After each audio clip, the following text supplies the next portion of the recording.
സാറേ ചായ.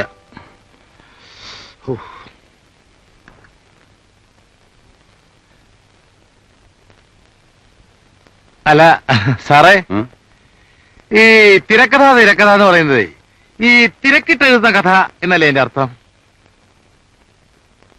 അല്ല, അത് നേരത്തെ എനിക്ക് അറിയാമായിരുന്നെങ്കിലും സാർ ഒരു തിരക്കൂലാണ്ട് ഇങ്ങനെ ഇരിക്കണ കണ്ടപ്പോ എനിക്കൊരു സംശയം, അതുകൊണ്ട് ചോദിച്ചതാ. താൻ കല്യാണമൊക്കെ കഴിച്ചാണോ? പിന്നെ കഴിച്ചു, 2 കഴിച്ചു. ആ, എന്റെ സംഗീതഭ്രമം വരുത്തി വെച്ചൊരു വിനയ സാറേ ഇത്.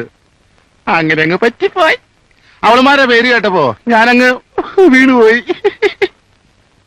ഒരുത്തിയുടെ പേര് എസ് ജാനകി, മറ്റവളുടെ പേര് പി സുശീല. അത് കൊള്ളാമല്ലോ.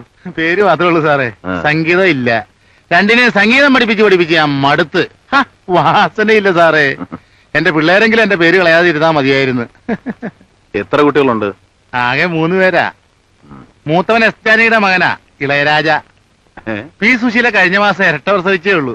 2 ആൺകുഞ്ഞുങ്ങളാ. എന്ത് പേരിട്ടു? എന്ത് പേരിട്ടെന്ന്? ലക്ഷ്മികാന്ത് പ്യാരിലാൽ. എന്തേ? ആ, ഇന്ന് ഇത്രയും മതി. എനിക്ക് കുറച്ച് ജോലി. അയ്യോ.